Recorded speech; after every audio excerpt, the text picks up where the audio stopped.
Focus. Ideate. Innovate. Enable.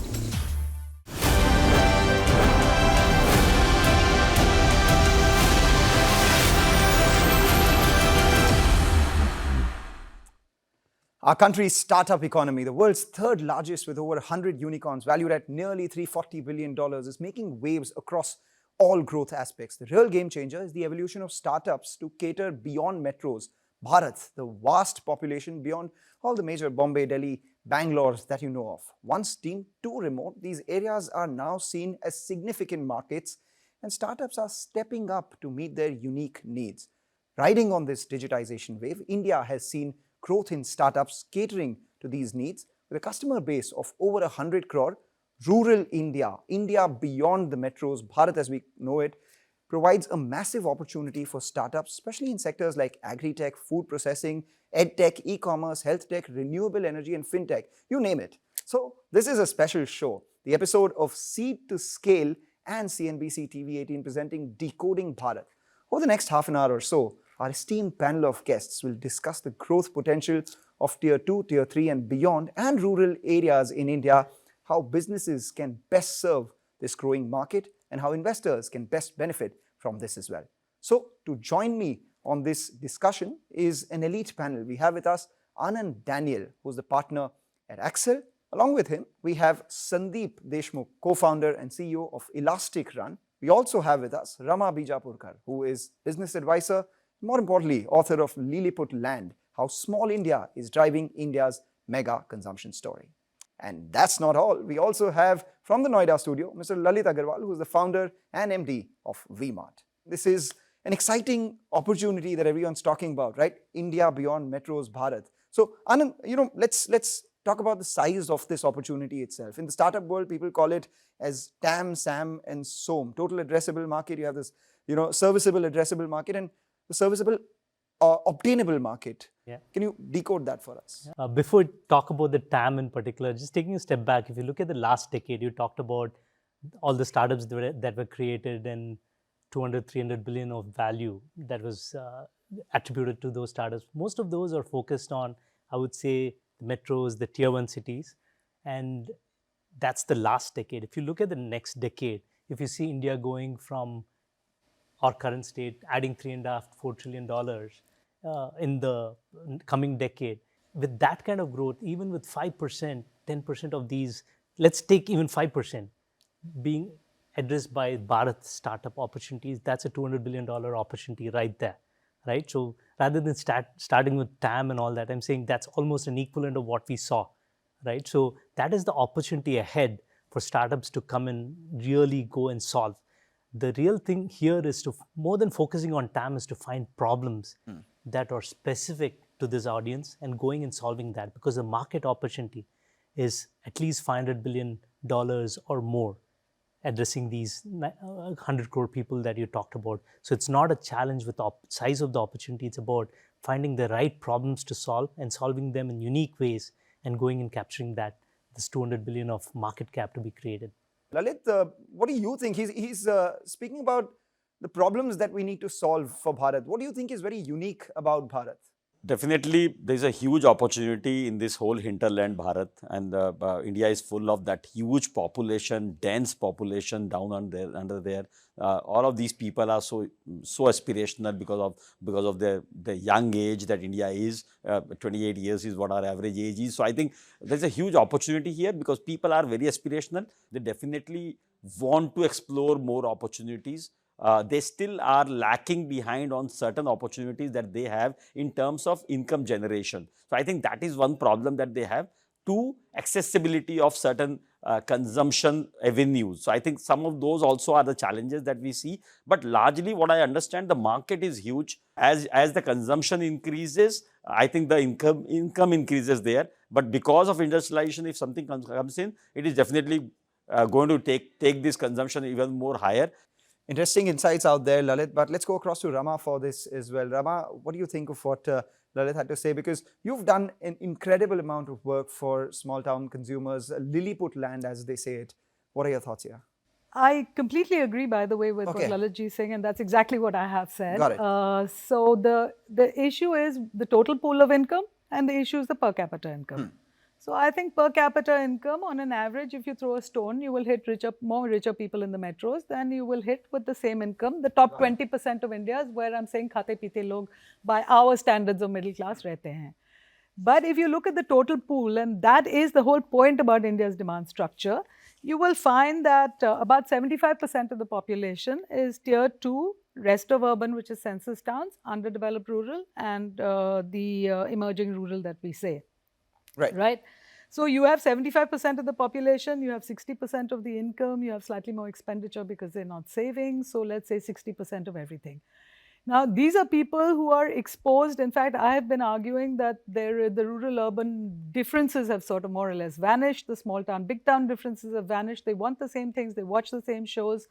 जब लड़की देखने आते हैं, तो everybody wants their house to look good. And if you watch the DPs on WhatsApp of people in small towns and villages, and I have been doing a lot of that, you will find that the eyebrows are perfectly shaped and the lipstick is all there.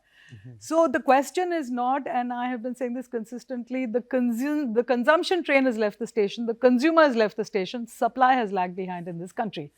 And I think the total size of the addressable market, I mean, you know, the total numbers by spreadsheet calisthenics can be anything you want it to be.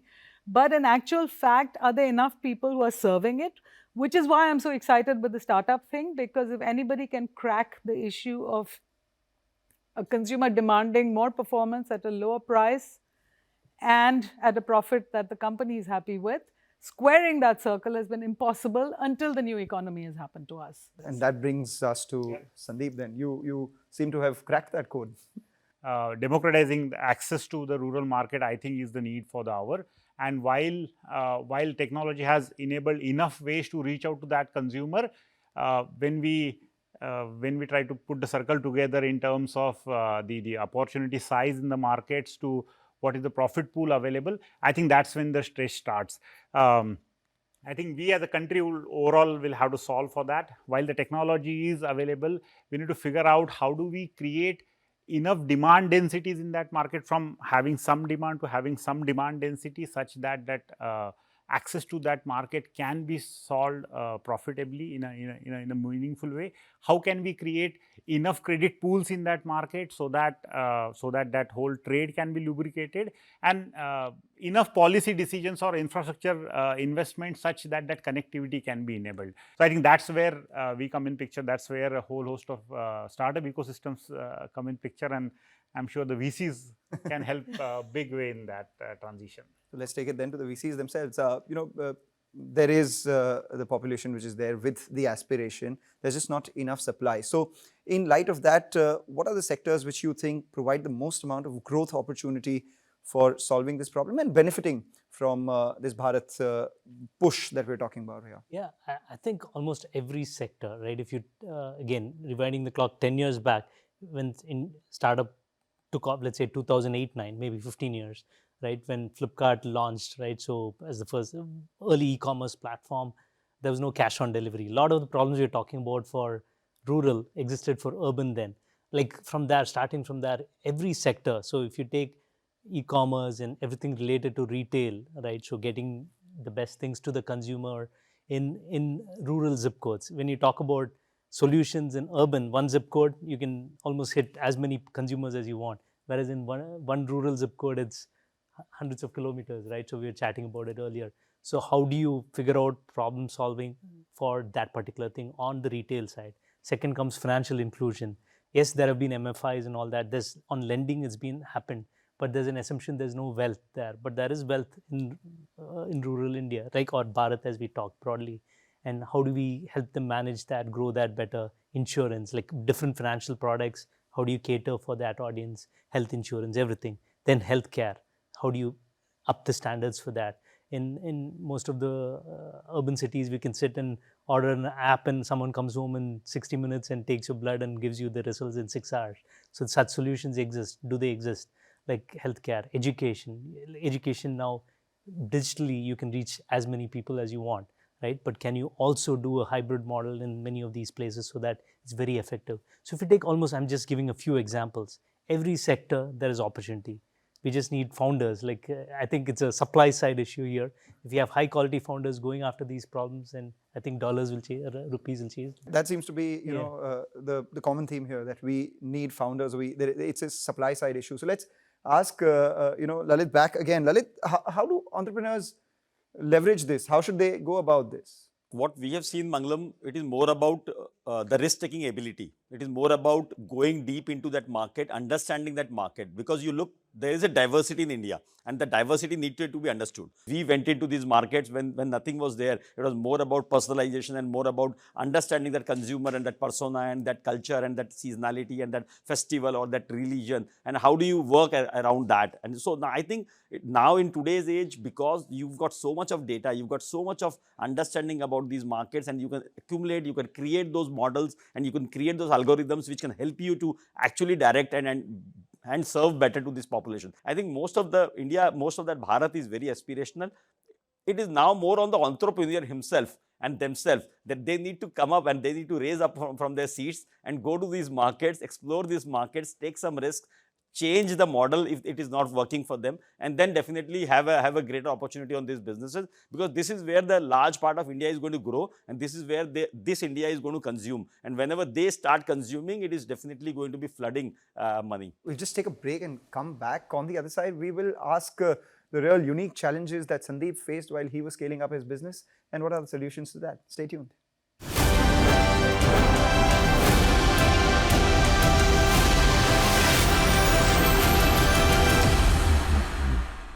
Welcome back. You're watching us here on a special episode of Seed to Scale, and CNBC TV 18 presents Decoding Bharat. We're discussing with an esteemed panel the growth potential of India beyond the metros, the Bharat, as we call it. Sandeep, in your experience of building business for Bharat, what have been some of the unique challenges, and how have you overcome those challenges? What is it that you can tell any founder who's looking at this as an opportunity? Traditionally, if I may say, we have made one mistake of products for rural India are miniature versions of what we have sold in urban India. And that we have seen that does not work at scale. If you have to launch one or two product, you create a sachet of it, you roll it out in rural market, it satisfies certain demand, but it does not really fulfill the entire aspiration or entire need in that market. Let's say you take a detergent. Now, the detergent that goes in urban market, if you create a miniature version of that, it actually leaves everyone in the bad taste because the quantity at 2 rupees, 3 rupees is so low. But you can change the content of the detergent, that instead of having a X percentage of cleaning material, if you have 0.8 percentage of 0.8 X of the cleaning material, your volume can go 2X. And that really explodes the demand from, you just don't change the demand profile by 20%, but you change it by 200, 300%. So similarly, I think that innovation at product level is required there. A, that is product. B, there is a lot of localization that sales into the market, say a masala market, a national brand going into, even state level brand going into that market does not necessarily work, but there are several local brands. How can we make them available into the market? So it is a category innovation, product innovation, the whole supply chain innovation, the pricing innovation. It really needs a bottoms up innovation to fully penetrate that market, than saying take an urban product and fit it into the rural market for a smaller size. I think that would be the next wave when we would see the real penetration or big time penetration into those markets. That's incredible insight that has come in, and actually, you know, that sets me up for a very curious question as to how do you decide on what companies to back as a VC? The first thing we look for is what he talked about, saying that the founder needs to be able to take the risk and get really their, for lack of a better way, their hands dirty and live the problem. Go, like some of the founders, we have backed them. They moved from Bangalore to Ranchi and then beyond, like and went and spent a lot of time from there into the tier 2, 3, 4 towns also, right? So actually really understanding the problem and wanting to solve it. Because this is not an overnight journey. Startup is going to take 5-10 years to do anything. Do you really want to create impact? And then go really solve that particular problem. Your question about local versus across the country is a real question. So if you can solve in Jharkhand? Will it work in Chhattisgarh? Will it work in West Bengal? Will it work in South India? Will it work not? Those are all actually nuanced, important questions to answer. But the first is, even if you take 2-3 states, you can build a sizable business. Can you really solve that, right? And are they focused on solving it for the long term? Is the first and most important thing. And then comes the unit economics and everything else. But those will follow. For each business, it's very particular to that particular business. Can't go into details there. But the founder needs to be really passionate about solving that particular thing for a long period of time and adjusting as they go along. They learn and then adapt to that market. Well, Lalit, he's been speaking about founders, etc. So how do you suggest, or what do you suggest to entrepreneurs who actually want to leverage these trends in Bharat right now? Mangalam, I agree with Sandeep and I agree with Anand as well. But there are some differences because he definitely consumer there uses more, has less money, want little much better quality. So they just don't want a 0.8x of detergent element. So I think they would need the best quality, but definitely something which is more value. And something which has higher value, and that is something which India does it very well and Bharat does it very well. And there are brands, as he spoke about it, that there are brands which are catering to this particular market, and it is just not about product working in Chhattisgarh versus Madhya Pradesh versus Odisha and versus Bihar, but it is also about product working in tier 1 of those states versus a tier 3 of those states or tier 4 of those states. So there is a gradient shift that also happens, and we need to understand that market very nicely. And that is, I think, the data gives you lot of solutions. And once you get into it, you understand that market. Once you go and survey, you understand what is the general kirana store selling, what is the general market consuming. Speak to the consumer, they will tell you, but they definitely do not want the same. They want a little more aspirational product. They want a little more better product. So I think you need to really do your homework well. You need to really understand that market, talk to the consumer, know your personas, what kind of personas. Every kind of personas will exist in all the market, but there will be a certain percentage of that persona residing in particular market, maybe a certain percentage of persona going in the other market. Like I was in Uttar Pradesh only last week, and I was there in Akbarpur, and then went to Sultanpur, and then went to Faizabad, and I really saw the market where you've got a different kind of population, and there's a certain kind of demand which I could see in those particular markets. And as soon as you go from one store to other, which is only 40 kilometers, and there's a different kind of demand which may vary by 20-25%, but may not vary by 100%.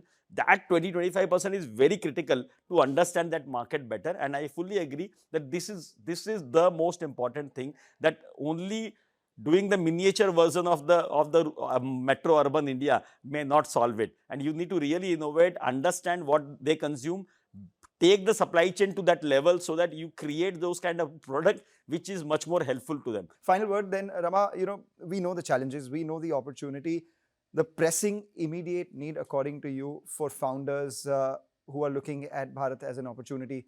3 words, what should they be doing? Well, first of all, don't get blown away and pat yourself on the back because you've done marketing 101. Knowing your customer and walking the streets and understanding what different parts of the country want is what big companies have done all along. Just learn from them and copy their processes.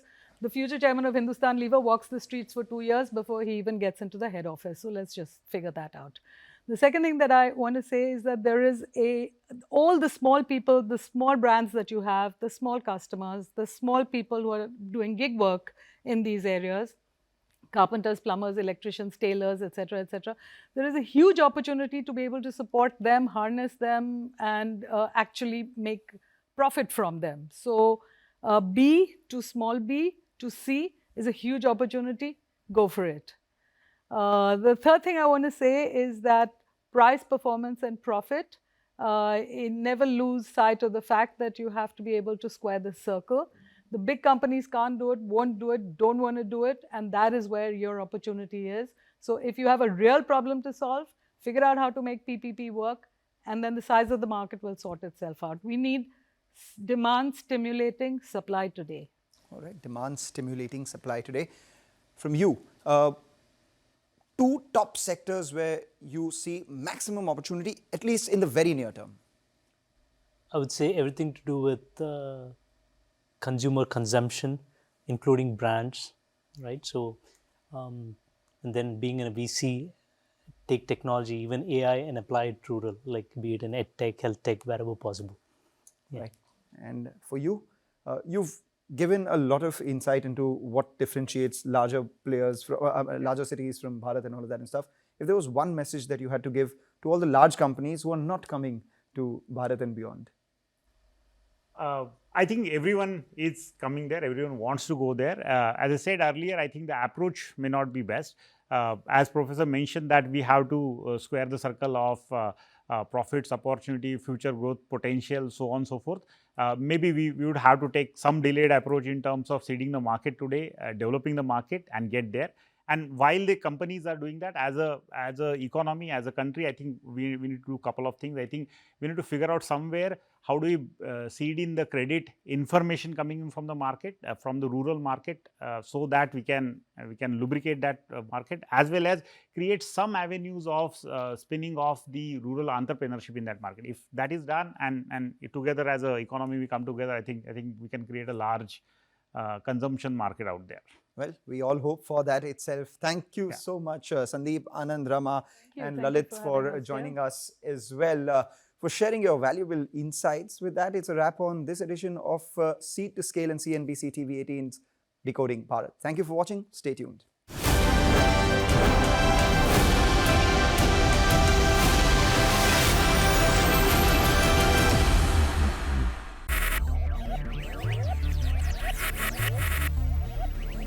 Focus. Ideate. Innovate. Enable.